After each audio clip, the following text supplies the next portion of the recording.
保時捷點解要定期按標準做保養？真係唔係引導或者嚇你哋？我哋做咗咁多年保時捷，因為唔重視保養，從小問題拖到要大修嘅案例比比皆是。忽視保養或者用咗唔合適嘅材料做保養，會導致關鍵部件老化或者磨損，唔單止影響性能，甚至損傷核心部件。呢啲隱患平時定期按標準做保養，基本就可以避免。保時捷大保養嘅價值唔單止係規避系統運轉不良嘅風險，更重要嘅係維持性能，保持保時捷應有嘅駕駛體驗。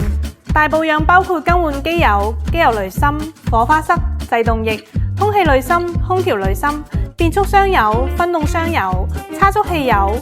同埋要睇下剎車盤、剎車片，檢查剩餘厚度，睇下有冇需要更換，檢查發動機皮帶有冇裂紋或者異響。